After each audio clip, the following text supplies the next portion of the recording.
आपल्या संस्कृतीत काही विशिष्ट समज आहेत की आपण सत्यनारायण पूजा प्रत्येक वर्षी केली पाहिजे किंवा वास्तुपूजा किंवा वास्तुशांती केली पाहिजे नवीन घरात प्रवेश करण्यापूर्वी. कमीत कमी महाराष्ट्रातील लोकांमध्ये आमच्याकडे अशा प्रकारच्या परंपरा आहेत. गृहशांती.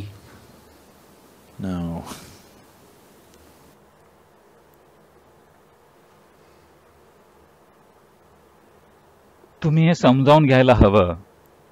जे काही तुम्ही करता, कितीही सत्यनारायण पूजा केल्या तरी फरक पडणार नाही जोपर्यंत तुम्ही तुमच्या दैनंदिन जीवनात जे असत्य निर्माण करता. कोणतीही सत्यनारायण पूजा तुम्हाला त्यापासून वाचवू शकत नाही. तुम्ही करणारी सर्वात मोठी सत्यनारायण पूजा म्हणजे कमीत कमी तुम्ही स्वतःशी सत्यवचनी राहायला हवं.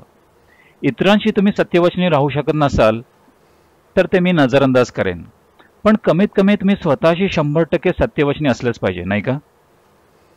आणि ती एक अद्भुत सत्यनारायण पूजा होईल जी लगेच फलद्रूप होईल. असंही तुमची सत्यनारायण पूजा ही काही तुम्ही करत नाही, दुसराच कोणीतरी ती तुमच्यासाठी करतो. कदाचित त्यांना त्यांचा फायदा होईल, पण तुम्हाला त्याचा लाभ होईल की नाही कुणास ठाऊक. सत्यनारायण पूजेच्या दिवशी धुराने तुमचा जीव कासावीस होतो आणि त्यामुळे तुम्हाला सर्दी होते. दुसऱ्या दिवशी तुमचं नाक घसा दुखू लागतात. सामान्यतः सत्यनारायण पूजेने घर धुराने पूर्णपणे भरलेलं असतं. घर धुराने भरतात ना? हो, तर तुम्ही धूर वापरत नाही. पण दक्षिण भारतात भरपूर धूर केला जातो.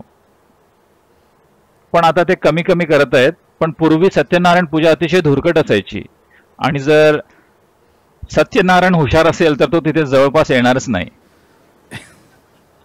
तुम्ही सत्यवचनी बना. हे सर्वात मोठं सत्यनारायण व्रत जे तुम्ही घेऊ शकता की तुम्ही सत्यनारायणाचं स्वरूप धारण करता. कमीत कमी स्वतःबरोबर. जगाबरोबर जर शक्य नसेल तर किमान स्वतःशी सत्यवचनी व्हा. जगाबरोबर देखील तुम्ही ते करू शकता आणि ते विलक्षण होईल. पण जर ते शक्य नसेल तर किमान स्वतःसोबत पूर्णपणे सत्यवचनी व्हा. तुम्ही पाहाल जीवन अतिशय सुंदर बनेल. आता तुम्ही वास्तूबाबत बोललात. मला माहित नाही तुम्ही कोणत्या संदर्भात बोलत आहात. जी गृहप्रवेशा दिवशी केली जाते त्या पूजेविषयी की एखादी इमारत विशिष्ट प्रकारे बांधण्याबद्दल? गृहप्रवेश ही एक गोष्ट झाली. हे पहा, जेव्हा एखादी नवीन इमारत बांधली जाते तेव्हा नेहमीच नाही, कधी कधी जेव्हा नवीन इमारती बांधल्या जातात तेव्हा काही विशिष्ट नकारात्मक हवा त्यात अडकून राहू शकते काही विशिष्ट कारणांमुळे. म्हणून त्यामागची कल्पना अशी होती की होम, जप, मंत्रघोष वगैरे करून एक नवीन सकारात्मक ऊर्जा निर्माण करणे. आणि होमाचा सुद्धा काही परिणाम होतो. अग्निहोत्री आणि इतर गोष्टी ज्या ते करतात त्याने एक वातावरण विशिष्ट प्रकारे शुद्ध केलं जायचं. याहूनही महत्वाचं म्हणजे तुम्ही एका नवीन जागेत जात आहात आणि तुम्ही अजून अशा अवस्थेत पोहोचले नाही आहात की अशा गोष्टी तुम्हाला प्रभावित करू शकणार नाहीत. जागृतीच्या अशा अवस्थेत नाही आहात की तुम्ही त्याकडे पाहिलं की तुम्हाला नक्की कळतं ते काय आहे. म्हणून नवीन जागेत प्रवेश करण्यासाठी तुम्हाला मनोधैर्य उंचावण्याची देखील गरज भासते. कारण तुमची मूलभूत भावना ही भीती आहे. कृपा करून जरा याकडे बघा. तुमची सर्वात मूलभूत भावना म्हणजे भय. म्हणून एखादी अगदी छोटी गोष्ट सुद्धा तुमचं संपूर्ण आयुष्य अस्तव्यस्त करू शकते. अचानक तुमची अशी समजूत होते की तुम्ही ह्या नवीन घरात आलात, मग ते कदाचित पेंटिंगच्या वासामुळे असो किंवा इतर कशामुळे तुम्ही झोपू शकत नाही. आणि आता तुम्ही विचार करू लागता, हे काय, जुन्या घरात मी व्यवस्थित झोपत होतो, हे नवीन घर कदाचित भूत. असं झालं की तुम्ही संपलात. बरेच लोक स्वतःला एका विचारातून आपली सुटका करून घेऊ शकत नाहीत. तोच विचार पुन्हा पुन्हा विचार करत बसतील आणि स्वतःला संपवून टाकतील. म्हणून यासारख्या काही गोष्टी साफ केल्या जातात आणि त्यामागे थोडंसं विज्ञान सुद्धा आहे. विशिष्ट ध्वनींचे उच्चारण आणि गंध तेथे एक विशिष्ट वातावरण निर्माण करतात आणि तुम्ही तो कोहळा बांधता कारण तो ऊर्जेने भरलेला असतो. प्राण ऊर्जेने तो स्पंदित होत असतो. हळूहळू त्या ठिकाणी सकारात्मक ऊर्जा पसरू लागते. पण जर तुम्ही त्याचे सेवन केलं तर ते फारच चांगलं. हे संपूर्ण विज्ञान मंदिर उभारणीच्या स्वरूपात अगदी शिखरावर होतं. हे पहा, तुम्ही हे समजावून घ्यायला हवं. भारतीय मंदिरं कधीही एक उपासनास्थान किंवा प्रार्थनास्थळ म्हणून बांधली गेली नव्हती.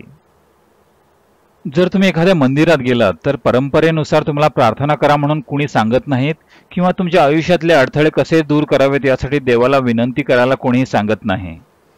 तुम्हाला नेहमीच असं सांगितलं गेलं होतं की जर तुम्ही मंदिरात गेलात तर तिथे थोडा वेळ तुम्ही बसलं पाहिजे, नाही का? कारण ही ठिकाणं ऊर्जेची केंद्र होती, ती प्रार्थना स्थळं नव्हती.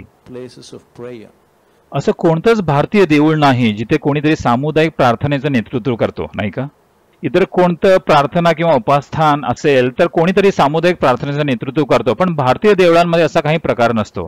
कारण भारतीय मंदिरं एक प्रार्थना स्थान म्हणून नव्हे तर ऊर्जेची शक्तिशाली केंद्र म्हणून उभारली गेली होती. तुमच्या दिवसाला सुरुवात करण्यापूर्वी तुम्ही तिथे जाऊन स्नान करता, थोडा वेळ तिथे बसता आणि मग बाहेर जाऊन जगात तुमचा व्यवहार करता. हे जणू लोकांचं सार्वजनिक बॅटरी चार्ज करण्याचं ठिकाण आहे.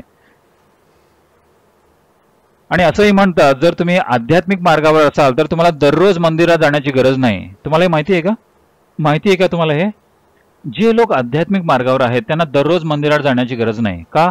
कारण त्यांच्याकडे स्वतःची ऊर्जा चार्जिंग यंत्रणा आहे. आता तुम्ही तुमचा प्राणायाम करता, ध्यानधारणा करता, ह्या सगळ्या स्वयं ऊर्जा चार्जिंग यंत्रणा आहेत.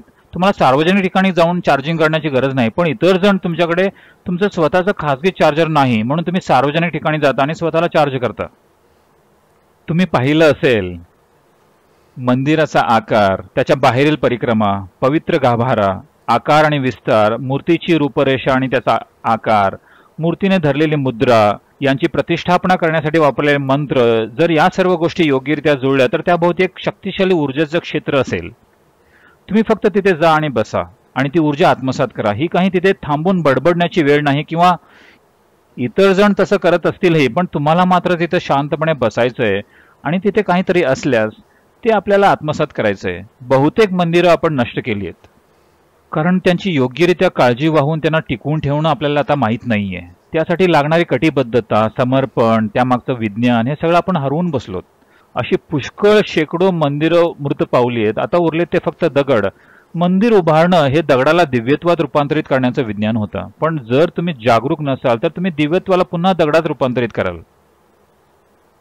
दगडाला दैवी रूपात कसं घडवायचं याचं एक विस्तृत परिपूर्ण विज्ञान आहे. ते अशा प्रकारे ऊर्जित करायचं की ते तुमच्याही पेक्षा खूप उच्च शक्यता निर्माण करू शकेल. पण ते तुम्ही सहज नष्ट करू शकता. कदाचित तुमच्यापैकी काही जणांना ध्यानलिंगाचं माहितीपत्रक मिळालं असेल किंवा त्याची छायाचित्र जर तुम्हाला पाहायची असतील तर बाहेर एक पुस्तक ठेवलंय. ध्यानलिंग तुम्ही या आणि बसा हे मंत्रघोषाने नव्हे तर प्राणप्रतिष्ठित ऊर्जेनं ऊर्जित केलं गेलंय. यासाठी आम्हाला प्रचंड प्रमाणात कार्य करावं लागलेलं आहे. खरं पाहता आता जे काही कार्य मी करत आहे हे माझं काम नाही. माझा हा जन्म मुळात फक्त ध्यानलिंग प्रतिष्ठापनेसाठी झालेला आहे. पण इतर काही गोष्टींमुळे मी या वेगवेगळ्या कार्यात गुंतलोय काही काळासाठी. थोडा वेळ असंच काहीतरी निरर्थक गोष्टी करतोय. नाहीतर माझं मूलभूत कार्य फक्त ध्यानलिंग प्राणप्रतिष्ठित करून जाणं एवढंच होतं. ध्यानलिंग प्राणप्रतिष्ठेनंतर राहण्याचा माझा हेतू नव्हताच मुळी. प्राणप्रतिष्ठेनंतर जगाचा निरोप घेणं हे निश्चित होतं. पण काही कारणास्तव मला थांबावं लागलं आणि गोष्टी घडत आहेत. ध्यानलिंग तुम्ही फक्त प्रवेश करा. तुम्हाला कुठल्या शिवावर किंवा इतर कोणत्याही देवी देवतांवर विश्वास ठेवण्याची गरज नाही. तुम्हाला फक्त तिथं जाऊन बसायचंय. हे एक सर्वधर्म मंदिर आहे म्हणूनच सर्व धर्मांची लोक तिथं येतात. जाऊन तिथं फक्त बसा. ते तुम्हाला तुमच्या मेरुदंडाच्या मुळापासून हलवेल. इतकी त्याची कंपने शक्तिशाली आहेत. कारण ते अशा प्रकारे प्राण प्रतिष्ठित केलं गेलंय म्हणून तुम्ही ते नष्ट करू शकत नाही. ते आता काही दगडी लिंगावर अवलंबून नाहीये. दगडी लिंग फक्त एक बाह्य आवरण म्हणून वापरलं गेलंय ऊर्जा लिंग निर्माण करण्यासाठी. आणि एकदा का ते सक्रिय झालं की मग हवं तर आपण दगडी लिंग काढू शकतो आणि तरीही त्याची शक्ती घटणार नाही. 7 चक्र योग्यरित्या प्रस्थापित करून अचूकपणे त्यांना बंदिस्त केले गेले. ते शाश्वत आहे. हा ग्रह जरी नष्ट केला तरी तुम्ही ते रूप नष्ट करू शकत नाही. त्या प्रकारे ते घडवले गेले. योग परंपरेत याचं एक शास्त्रशुद्ध आणि एक अतिशय सखोल विज्ञान आहे हे घडवून आणण्यासाठी. ध्यानलिंग प्राणप्रतिष्ठेच्या प्रक्रियेदरम्यान जी लोक तिथं होती ज्यांनी हे घडताना प्रत्यक्ष पाहिलं, तुमचा विश्वासच बसणार नाही अशा प्रकारच्या गोष्टी तिथं घडल्या. आता सध्या तुमची ऊर्जा तुमच्या शरीराशी एवढी घट्टपणे जडलेली आहे की तुम्ही त्यापासून फारच थोडं काही करू शकता. जर तुमचा शरीराशी असलेला संपर्क कमीत कमी झाला तर तुम्ही बरंच काही करू शकता. हे म्हणजे असं समजा की तुम्ही काही कुंभाराचा चिखल घेतला आणि त्यापासून 10 मातीची भांडी बनवलीत, पण अजूनही तुम्ही त्यांना भाजलं नाहीये. अजूनही ती ताजी आहेत. म्हणजे तुम्ही त्यांना चुरगळून त्याचा चिखल करून ठेवू शकता आणि तुम्हाला हवा असेल तर त्यापासून 12 भांडी बनवू शकता. हवं तर 20 भांडी बनवू शकता. कारण तो चिखल अजूनही लवचिक आहे म्हणून त्यावर पुन्हा तुम्ही कार्य करू शकता. तर समाधी अवस्था म्हणजे पुन्हा त्या स्थितीत जाणे जिथे ही माती पुन्हा लवचिक झालेली आहे आणि तो बाहेर काढून त्याला हवा तो आकार आणि रूप देऊ शकता. साधारणतः जेव्हा लोक समाधी अवस्थेत असतात आपण त्यांना सुरक्षित ठेवतो. आपण त्यांना अतिशय सुरक्षित वातावरणात ठेवतो कारण अगदी छोटासा व्यत्यय जरी आला तर ते शरीर सोडून जाऊ शकतात. कोणी एखाद्या समाधीच्या सखोल अवस्थेत असेल आणि तुम्ही फक्त असं जरी केलं तर ते शरीर सोडून जाऊ शकतात कारण ते इतकं सूक्ष्म आणि अतिशय नाजूक आहे. की अगदी छोटासा व्यत्यय जरी आला तर ते शरीर सोडून जाऊ शकतात. म्हणून लोकांना त्या अवस्थेत प्रस्थापित करणे आणि तरी शारीरिकदृष्ट्या सक्रिय राहायला शिकणे याचं प्रचंड प्रमाणात प्रशिक्षण घ्यावं लागतं. ही परिस्थिती हळूहळू तयार करायला मला 20 वर्षे कार्य करावं लागलं. योग्य प्रकारचे लोक शोधणे आणि त्या सर्वांना एकत्र आणणे आणि हे घडवून आणणे. याचा अनुभव तुम्ही घेतलाच पाहिजे. आयुष्यात किमान एकदा तरी तुम्ही तो अनुभवलाच पाहिजे. ही अशी गोष्ट आहे जी तुम्ही पाहिलीच पाहिजे. तुम्हाला कशावरही विश्वास ठेवण्याची गरज नाही. तुम्ही फक्त या आणि तिथे बसा. तुम्ही पाहाल ते तुम्हाला एका वेगळ्याच आयामात घेऊन जाईल.